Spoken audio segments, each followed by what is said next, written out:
Hello friends, welcome to PX monk psychology classes. आज हम topic cover करने वाले हैं psycho social changes in early adulthood, middle age और ओल्ड एज में कौन कौन से साइको सोशल चेंजेस होते हैं। इस चैप्टर में हम देखेंगे कि हर एज ग्रुप में साइको सोशल डेवलपमेंट कैसे होता है और कैसे ये चेंजेस हमारे रिलेशनशिप्स, आइडेंटिटी और लाइफ सेटिस्फेक्शन को प्रभावित करते हैं। स्टार्ट करने से पहले अगर आपने अभी तक हमारा चैनल सब्सक्राइब नहीं किया है तो जल्दी से कर लीजिए ताकि आपको लेटेस्ट अपडेट्स मिलते रहें।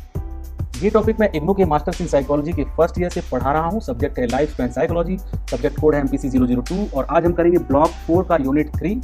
इसके सारे टॉपिक्स हम कवर करेंगे जिसमें हम पढ़ेंगे psycho social changes in early, middle और ओल्ड एज। इसके बारे में डिटेल में हम जानेंगे। तो चलिए स्टार्ट करते हैं आज का हमारा टॉपिक। तो सबसे पहले इंट्रोडक्शन। एडल्टहुड में कई इंपॉर्टेंट लाइफ के रोल्स होते हैं जैसे कि परिवार और करियर। साइको सोशल डेवलपमेंट हर stage, early adulthood, middle age हो या ओल्ड एज हो, इसमें अलग अलग होता है, जो रिलेशनशिप्स, रिस्पॉन्सिबिलिटीज और लाइफ ट्रांजिशन से प्रभावित होता है। अर्ली एडल्टहुड में क्या होता है, इस समय का ध्यान रिलेशनशिप्स और करियर पर ज़्यादा होता है। एरिक्सन का कौन सा स्टेज है इसमें, intimacy versus isolation. Middle age, इस दौरान परिवार, करियर सेटिस्फैक्शन और समाज में योगदान देने पर फोकस होता है। एरिक्सन का कौन सा स्टेज इसमें होता है, generativity versus stagnation. Old age, यानी ये समय अपनी ज़िंदगी का एनालिसिस यानी पुनरावलोकन करने और बदलावों के साथ समय बिताने का होता है। एरिक्सन का कौन सा स्टेज होता है, ये इंटीग्रिटी वर्सेस डिस्पेयर। तो इस चैप्टर में हम इन 3 स्टेजेस को डिटेल में देखेंगे और समझेंगे कि ये साइको सोशल चेंजेस कैसे किसी भी व्यक्ति के जीवन पर प्रभाव डालते हैं। इस यूनिट को पूरा करने के बाद हम क्या क्या जानेंगे, एडल्टहुड के डेवलपमेंट को स्टेज और कॉन्टेक्चुअल थ्योरीज के जरिए समझेंगे। अर्ली एडल्टहुड में साइको सोशल चेंजेस कैसे होते हैं वो बात करेंगे। मिडिल एडल्टहुड में, ओल्ड एज में किस तरीके से साइको सोशल चेंजेस होते हैं उसको भी डिस्क्राइब करेंगे। तो चलिए स्टार्ट करते हैं। Development during adult years. Adulthood एक ऐसा दौर है जब व्यक्ति समाज में अपने रोल्स जैसे कि परिवार और करियर को संभालता है। इस दौर में यानी इस ड्यूरेशन में बायोलॉजिकल ग्रोथ और इन्वायरमेंट के साथ इंटरेक्शंस के कारण चेंजेस आते हैं। तो सबसे पहले हम बात करते हैं गृहस्थ आश्रम। गृहस्थ आश्रम क्या होता है, भारतीय परंपरा में एडल्टहुड को गृहस्थ आश्रम कहा जाता है, जहां व्यक्ति जो होता है शादी और करियर जैसे जिम्मेदारियों को उठाता है। एडल्टहुड 3 स्टेजेस में विभाजित होता है। कौन कौन सा, यंग, मिडिल और लेट एडल्टहुड, जिसके बारे में हम ऑलरेडी पीछे बात कर चुके हैं। उसके बाद आता है मिडिल एडल्टहुड। ये दौर अक्सर मिड लाइफ क्राइसिस से भरा होता है, जहाँ पे व्यक्ति जो होता है अपनी ज़िंदगी को दोबारा समझने लगता है और कभी कभी बड़े परिवर्तन करता है। ये अक्सर 40 में होता है, जब लोग अपने मॉर्टेलिटी के बारे में सोचने लगते हैं। कुछ लोग इस दौर को बिना किसी क्राइसिस के स्मूथली ट्रांजिशन करते हैं।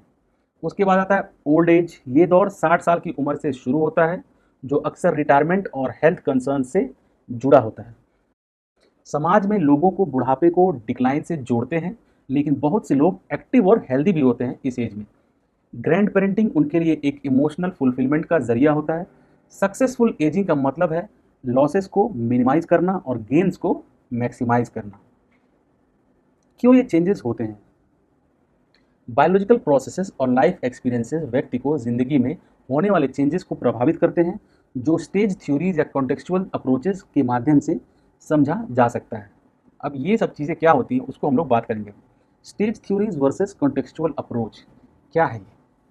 तो ह्यूमन का जो डेवलपमेंट है यानी मानव विकास एक सेट सीक्वेंस के स्टेजेस को फॉलो करता है। एरिक्सन का स्टेज क्या कहता है उसके बारे में पहले बात करते हैं। सबसे पहले इंटीमेसी वर्सेस आइसोलेशन, इसके बारे में हम लोग पीछे कई बार बात कर चुके हैं। अब ये देखते हैं कि होता क्या है। अर्ली एडल्टहुड में ये स्टेज होता है इंटीमेसी वर्सेस आइसोलेशन, यानी इस स्टेज में लोगों को क्लोज रिलेशनशिप डेवलप करने होते हैं। अगर ये नहीं होता तो जो इंसान है वो अकेलापन महसूस करता है। तो यही होता है इंटीमेसी वर्सेस आइसोलेशन, यानी या तो इंटीमेसी होगी या तो आइसोलेशन होगा। उसके बाद होता है मिडिल एडल्टहुड। उसमें क्या होता है, जनरेटिविटी वर्सेस स्टैग्नेशन। इसमें क्या होता है, इस स्टेज में व्यक्ति अगले जनरेशन को गाइड करने पर फोकस करता है।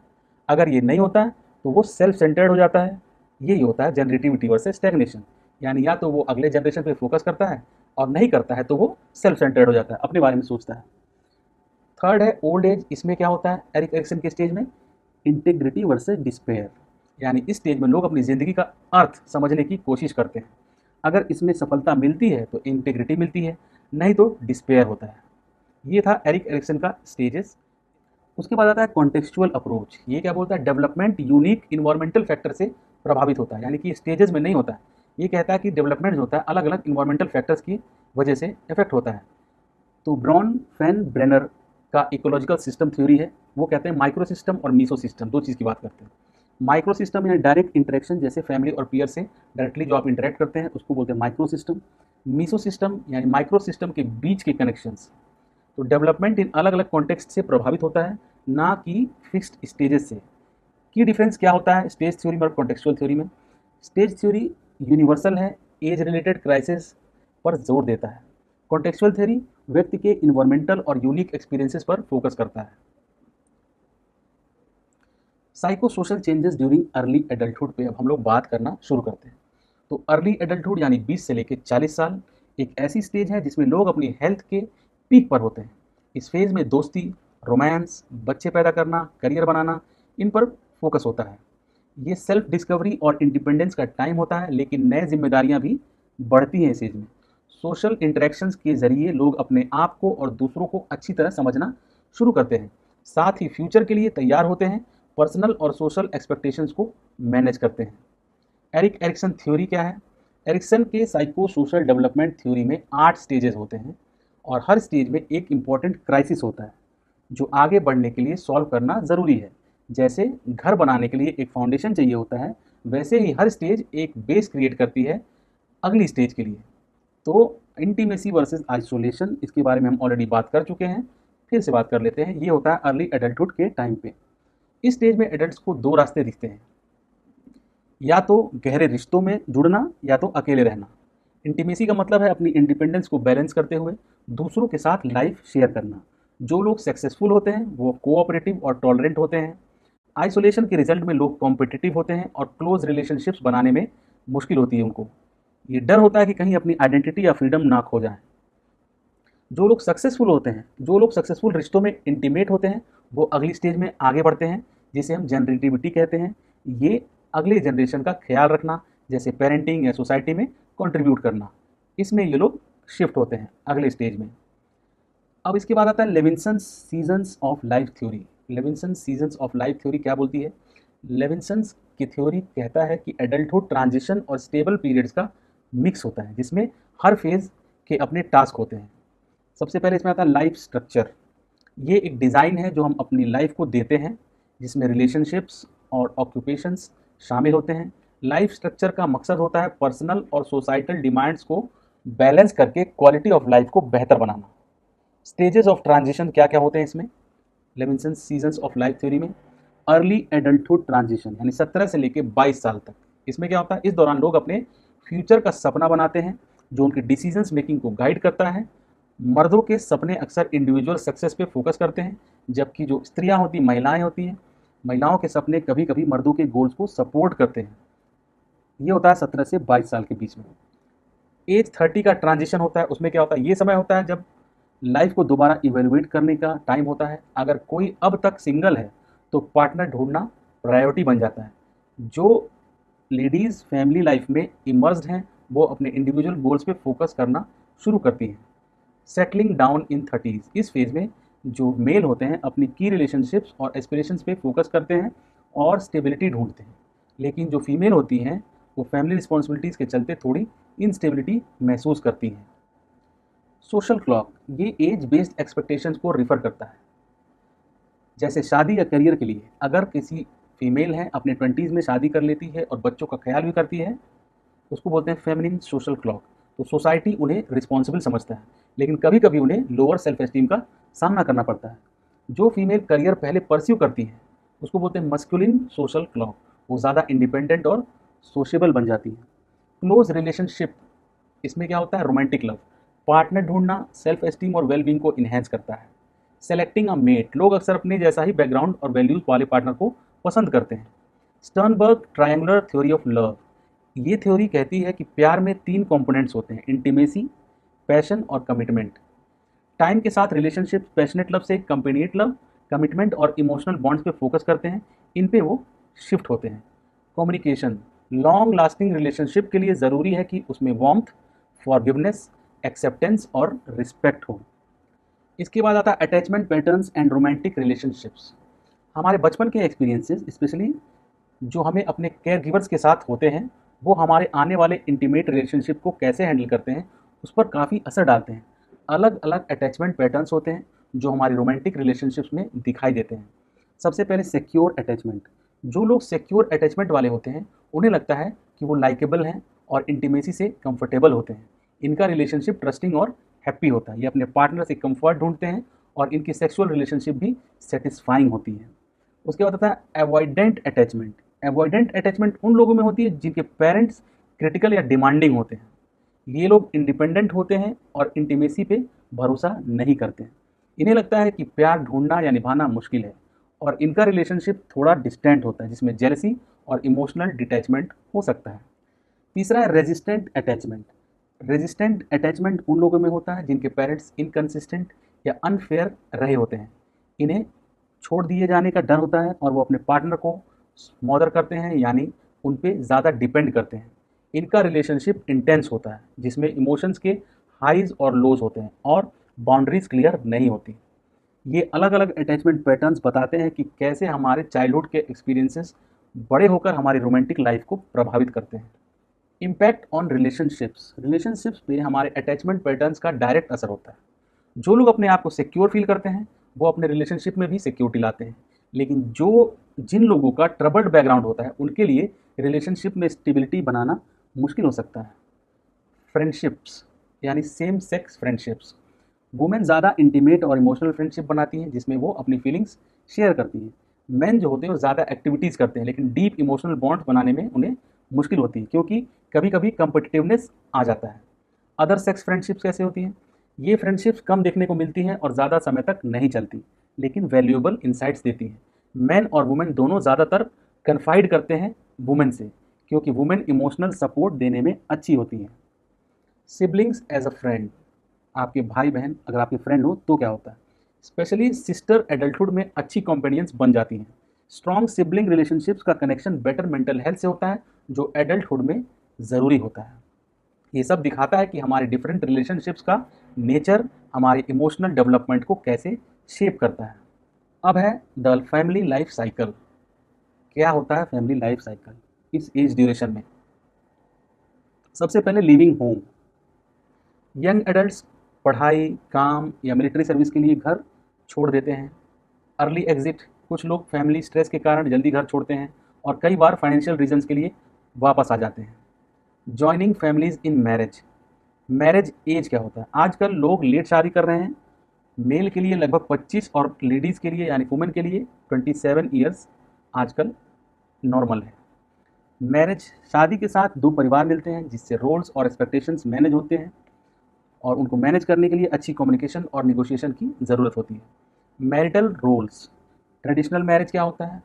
मेल काम करता है, फीमेल घर और बच्चों का ध्यान रखती है। ये ट्रेडिशनल मैरिज होता है। इग्लिटेरियन मैरिज क्या होता है? दोनों पार्टनर्स इक्वल पावर और रिस्पॉन्सिबिलिटीज उठाते हैं लेकिन हमेशा पूरी तरह से बराबरी दोनों में नहीं हो पाती है। Marital satisfaction. मेन के बारे में क्या लिखा है? शादी के बाद ज़्यादातर जो मेल होते हैं, मेल को ज़्यादा सेटिस्फैक्शन मिलता है, यानी शादी के बाद मेल ज़्यादा सेटिस्फाइड होते हैं। वुमेन ज़्यादा रोल्स निभाने की वजह से कभी कभी ओवरवेल्म फील करती हैं। Women's conflict. जो वुमेन है ज़्यादा रिलेशनशिप इश्यूज डिस्कस करने की कोशिश करती है जबकि कई बार मेल कॉन्फ्लिक्ट अवॉइड करते हैं, उससे बचना चाहते हैं कि कोई कॉन्फ्लिक्ट ना हो, जिससे फ्रस्ट्रेशन बढ़ जाता है दोनों के बीच में। पेरेंटहुड। चिल्ड्रन का होना अब एक चॉइस है। बर्थ कंट्रोल की वजह से और चाइल्डलेसनेस की स्टिग्मा के कम होने के कारण लोगों के लिए बच्चे पैदा करना एक चॉइस बन गया है। इसके एडवांटेजेस क्या होते हैं? बच्चों से प्यार मिलता है और वैल्यूज़ आपके पास कर सकते हैं, आप उनके थ्रू उनको पास कर सकते हैं। डिसएडवांटेजेस क्या होते हैं? फ्रीडम कम हो जाती है, फाइनेंशियल बर्डन आता है और वर्क लाइफ बैलेंस मेंटेन करना मुश्किल हो जाता है बच्चे पैदा होने के बाद।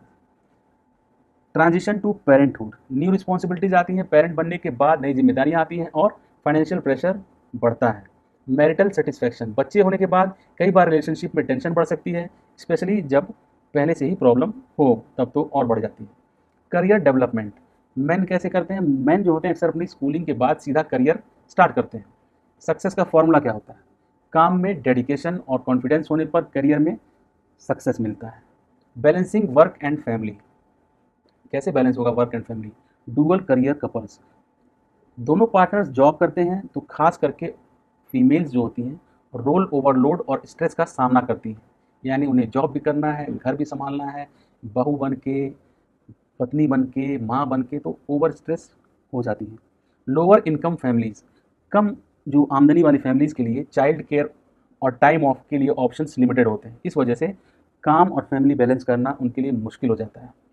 Psycho social changes during middle adulthood, अब बात करते हैं मिडिल एडल्टहुड में क्या साइको सोशल चेंजेस होते हैं। एरिक एरिक्सन की थ्योरी, एज रेंज क्या होता है इसका? 45 से लेकर 65 साल। फोकस क्या होता है? Generativity versus stagnation. जनरेटिविटी हम लोग ऑलरेडी बात कर चुके हैं, इसका मतलब होता है कि अगले जनरेशन को गाइड करना, जैसे मेंटरिंग, वॉलंटियरिंग और फैमिली कम्युनिटी का सपोर्ट करना। लोग इस स्टेज पर फील करते हैं कि उन्हें सोसाइटी में कुछ वैल्यूएबल कंट्रीब्यूट करना है। जो लोग जनरेटिव होते हैं वो ज़्यादा खुश और लेस एंग्जियस होते हैं, क्योंकि उनका फोकस दूसरों की हेल्प करने पर होता है। स्टैग्नेशन का क्या मतलब होता है? जब कोई सिर्फ अपनी कंफर्ट और सिक्योरिटी के लिए फोकस्ड हो जाता है तो उसे स्टैग्नेशन कहते हैं। इसका रिजल्ट होता है सेल्फ सेंटर्डनेस, दूसरों से डिटैच्ड रहना और पर्सनल ग्रोथ में इंटरेस्ट लूज करना। Levinson's seasons of life, mid life के बारे में लेविंसन्स क्या कहते हैं? 40 से 45 साल में क्या होता है, इस स्टेज पर लोग अपनी लाइफ गोल्स को दोबारा इवेल्युएट करते हैं और कई बार बड़ी चेंजेस करते हैं इस टाइम पे। लाइफ स्ट्रक्चर क्या होता है? 45 से 50 साल लोग एक नए रूटीन में सेटल हो जाते हैं, फोकस करते हैं काम, फैमिली या पर्सनल डेवलपमेंट पर। री इवेल्युएशन होता है 50 से 55 साल पे, लोग अपनी पास्ट अचीवमेंट्स और फ्यूचर गोल्स के बारे में सोचते हैं। क्यूमुलेटिंग लाइफ स्ट्रक्चर्स जो होता है 55 से लेकर 60 साल तक, अपने रिफ्लेक्शंस के बेसिस पर लोग एक स्टेबल और फुलफिलिंग लाइफ पाथ जो है इस्टेब्लिश करते हैं। मिड लाइफ के दौरान लोग अपनी एक्सटर्नल सक्सेस जैसे करियर और पैशन से हटकर अपने अंदर की ग्रोथ पर ज़्यादा फोकस करते हैं, अपने प्रायोरिटीज़ को दोबारा सेट करते हैं और लाइफ में ज़रूरी चेंजेस लाते हैं। 4 developmental task of middle adulthood, 4 कौन कौन से डेवलपमेंटल टास्क हैं मिडिल एडल्टहुड के, वो देखते हैं। यंग ओल्ड, इसमें है नया बैलेंस, यानी कि जो जवानी की ताकत और एजिंग के बीच नया बैलेंस ढूंढना। लेटिंग गो, उन यूथफुल ट्रेड्स को छोड़ना जो अब फिट नहीं होते और एजिंग के पॉजिटिव पहलुओं को अपनाना। डीकंस्ट्रक्शन क्रिएशन, इसमें रिफ्लेक्शन आता है, यानी पुरानी गलतियों और हार्मफुल एक्शंस पर सोचना। एमेंड, सुधार करना, ज़्यादा क्रिएटिव, काइंड और दूसरों के लिए सोचने वाला बनना, ये सब चीज़ें होती हैं। मैस्कुलिनिटी वर्सेस फेमिनिटी, इसमें आता है इंटीग्रेशन, यानी जो मर्दाना और औरत जैसी ट्रेड्स को इंटीग्रेट करना, यानी दोनों के ट्रेड्स अब आपके अंदर आते हैं। चेंज, मेल ज़्यादा केयरिंग और एम्पैथेटिक हो सकते हैं, जबकि फीमेल ज़्यादा असर्टिव और इंडिपेंडेंट बन सकती हैं। ये भी होता है, ये चेंज भी हो सकता है इस टाइम पे। इंगेजमेंट सेपरेटनेस, इसमें बैलेंस, यानी बाहरी दुनिया के साथ इन्वायरमेंट और पर्सनल नीड्स का बैलेंस बनाना। Shift in focus, male career success पर फोकस कम कर सकते हैं, जबकि फीमेल काम या कम्युनिटी रोल्स पर ध्यान दे सकती हैं। ये सब कर सकते हैं मिड लाइफ में, इस एज ड्यूरेशन में। Modifying the life structure in middle adulthood, middle adulthood में कैसे लाइफ स्ट्रक्चर को मॉडिफाई किया जाए। जेंडर डिफरेंसेस, एजिंग का जो डर होता है, दोनों मेल में और फीमेल में एजिंग का दोनों का डर होता है, दोनों सामना करते हैं, लेकिन फीमेल इसे ज़्यादा डर रखते हैं इसमें, क्योंकि सामाजिक रूप से अपीयरेंस पर ज़्यादा ध्यान दिया जाता है उनके लिए, और वो भी अपीयरेंस पर ज़्यादा ध्यान देती है, इसलिए उनको एजिंग का डर होता है थोड़ा। मेल और फीमेल के जो ट्रेड्स होते हैं उसको जो मिलाना होता है एक एडेप्टेबल पर्सनैलिटी बनाता है। कोई भी इंसान का डेवलपमेंट इन्वायरमेंट से प्रभावित होता है, ये सोशल कॉन्टेक्स्ट है, जैसे कि गरीबी, बेरोजगारी या मटेरियल सक्सेस पर ध्यान देना। मिड लाइफ के आसपास कुछ लोग अपनी लाइफ के चुनाव पर दोबारा सोचते हैं।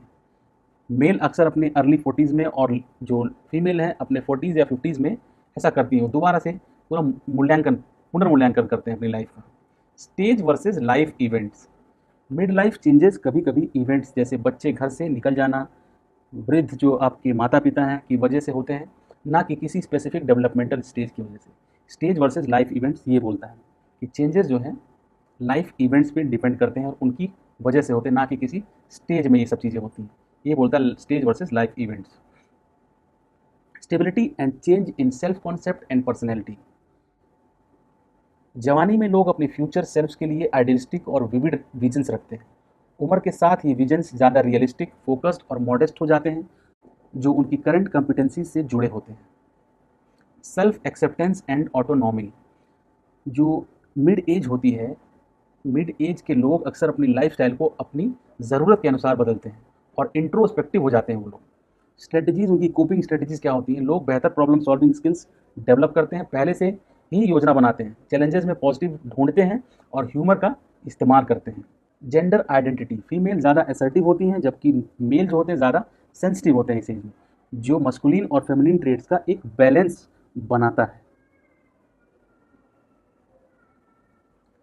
Individual differences in personality trades, personality trades में क्या क्या इंडिविजुअल डिफरेंसेस आते हैं? सबसे पहले कंसिस्टेंसी वर्सेस चेंज, कुछ लोग अपनी पर्सनैलिटी ट्रेड्स को कंसिस्टेंट रखते हैं जबकि दूसरे ज़िंदगी के बदलाव के साथ एडजस्ट करते हैं।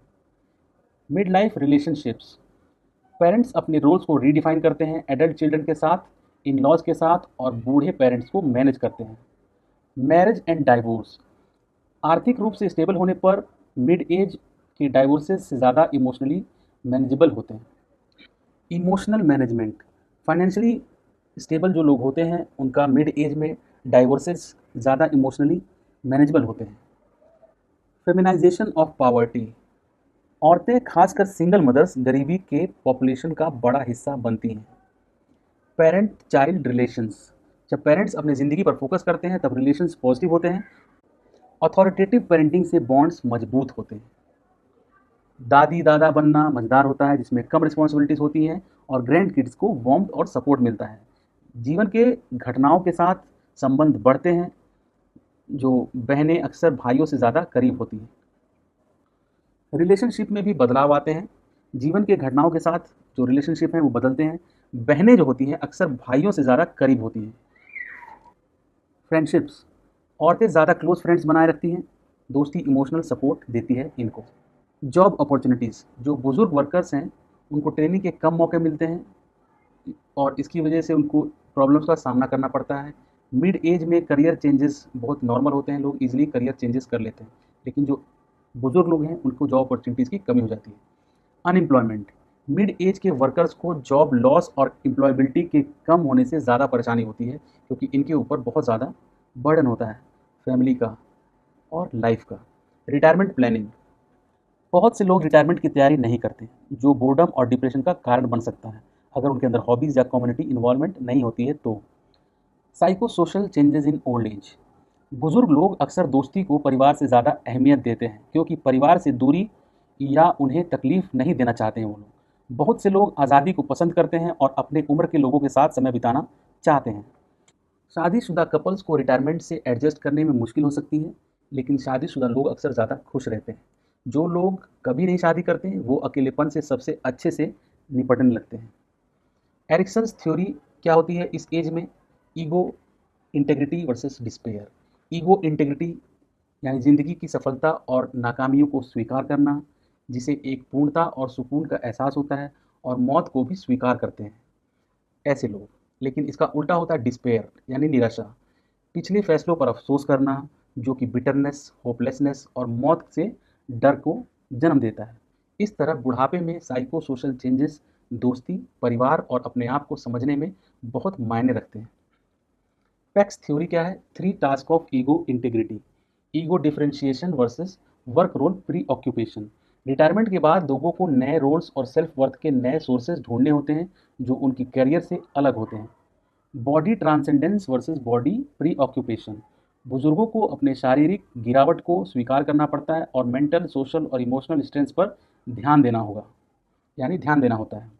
Ego transcendence versus ego pre occupation, उन्हें मौत का सामना करते हुए अगले पीढ़ियों के लिए योगदान देना चाहिए ताकि अपनी ज़िंदगी से आगे के मायने ढूंढ सकें।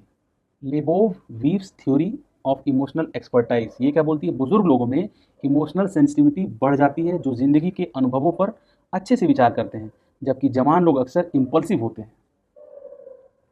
लाइफ रिव्यू यानी ज़िंदगी की समीक्षा, पिछले अनुभवों पर विचार करना, जिसे सेल्फ अंडरस्टैंडिंग मिलती है जिससे, और अक्सर लोग बीच की उम्र को पहले से ज़्यादा सेटिस्फाइंग पाते हैं।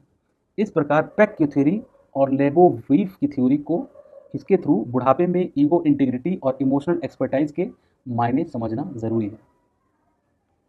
Stability and change in self concept and personality, बुजुर्ग लोगों का सेल्फ कॉन्सेप्ट ज़्यादा सिक्योर और कॉम्प्लेक्स होता है, जो उनके सेल्फ नॉलेज के अनुभव से आता है या बनता है। इसमें जेनरोसिटी और गुड नेचर्डनेस जैसे ट्रेड्स के साथ बढ़ता है। लोगों की सोशल नेचर धीरे धीरे कम होती है क्योंकि वे रिलेशनशिप्स में ज़्यादा चुनिंदा हो जाते हैं।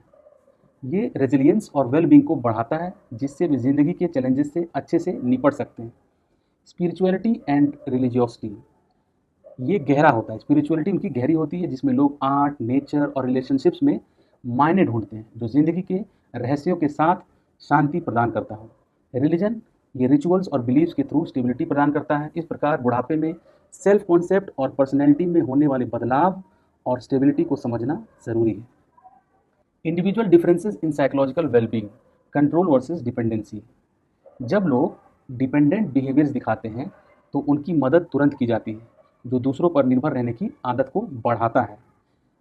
जब लोग इंडिपेंडेंट एक्शंस करते हैं उन्हें नज़रअंदाज किया जाता है, जो उनकी और भी ज़्यादा डिपेंडेंसी और रिसेंटमेंट को जन्म देता है।